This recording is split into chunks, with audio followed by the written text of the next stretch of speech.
नमस्कार दोस्तों। आज हम बात करेंगे चाइना और ऑस्ट्रेलिया के जो रिलेशन है वो लगातार बिगड़ते जा रहे हैं। साथ में चाइना ने ऑस्ट्रेलिया के कुछ पोर्ट हैं उनको 99 सालों के लिए लीज पे ले रखा है। अब जो डील है वो रद्द होने वाली है। उसके बारे में यदि हम बात करें, जो पहला पोर्ट है वो है आपका डार्विन पोर्ट। डार्विन पोर्ट को 2015 में एक एमओयू साइन किया नॉर्दर्न टेरिटरी की जो स्टेट गवर्नमेंट है उसने, और जो चाइना की लैंड ब्रिज कंपनी है, उन दोनों के बीच में ये डील साइन हुई थी 2015 में। इस डील में जो लैंड ब्रिज कंपनी है उसने डार्विन पोर्ट के लिए $500 million northern territory state government को दिए थे, और साथ में ये भी आश्वासन दिया कि हम $200 मिलियन इन्वेस्ट करेंगे इस पोर्ट पर, जिसमें डार्विन पोर्ट का जो इंफ्रास्ट्रक्चर है उसको क्रिएट किया जाएगा और जॉब क्रिएशन की जाएगी। इन सभी वायदों के साथ लैंड ब्रिज कंपनी ने डार्विन पोर्ट की ओनरशिप ले ली थी। लेकिन बात यहाँ ये आती है कि ये जो पोर्ट जब लीज पर दिया गया था उस समय यूएसए ने अपने कंसर्न जाहिर किए थे कि आप अपनी जो स्टेट टेरिटरी है उसको किसी दूसरी कंट्री को कैसे लीज पे दे सकें, वो भी एक स्ट्रेटेजिक टेरिटरी है, उसको कैसे दे सकते हो आप।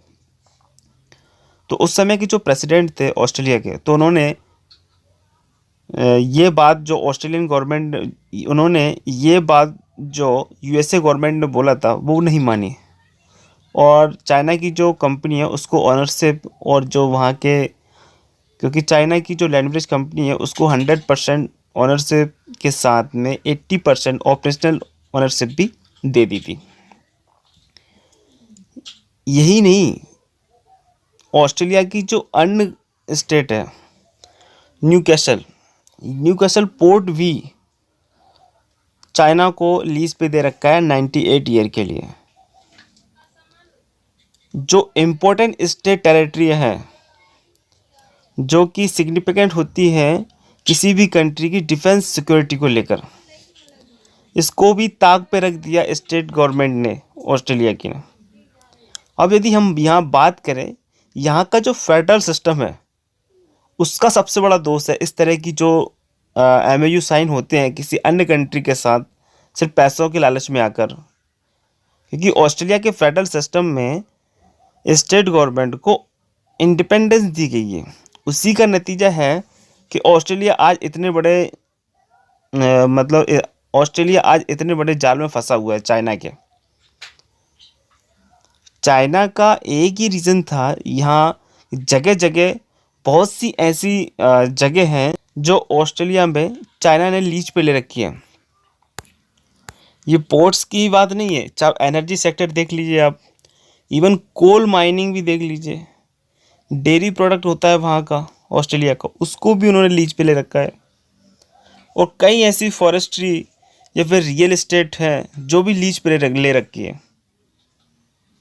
तो ऐसे में ऑस्ट्रेलिया का जो रिलेशन है वो चाइना के साथ बिगड़ना, वो चाइना उनको सीधी धमकी देता है। यदि हम यहाँ इकोनॉमिकल एस्पेक्ट को इंक्लूड करें, क्योंकि क्योंकि ऑस्ट्रेलिया की जो इकोनॉमी है और चाइना की जो इकोनॉमी है, दोनों के बीच में जो ट्रेड होता है वो $215 बिलियन का होता है 2018 की रिपोर्ट के अनुसार। और यदि हम बात करें 2020 की रिपोर्ट के अनुसार, ऑस्ट्रेलिया चाइना को 43% ऑफ एक्सपोर्ट करता है। अपना जो टोटल एक्सपोर्ट है विदेश में उसका 43% एक्सपोर्ट करता है, और चाइना जो है वो 20% एक्सपोर्ट करता है ऑस्ट्रेलिया को। तो इतना बड़ा ट्रेड पार्टनर, और उसने इस तरह ऑस्ट्रेलिया को जाल में फंसा रखा है कि ऑस्ट्रेलिया की इकोनॉमी को वो कभी भी धराशायी कर सकता है। तो इसलिए स्कॉट मॉरिसन नहीं चाहते कि हम किसी एक कंट्री पर डिपेंडेंस रहें इन चीज़ों को लेके।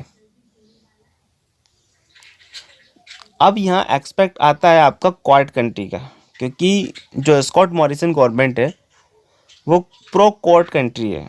जैसे जैसे क्वाड कंट्री उभर रहा है चाइना को काउंटर करने के लिए, वैसे वैसे चाइना को एक क्वाड कंट्री में जो सबसे कमज़ोर प्लेयर है आपका वो सिर्फ ऑस्ट्रेलिया है, इन्हीं रीज़नों के कारण।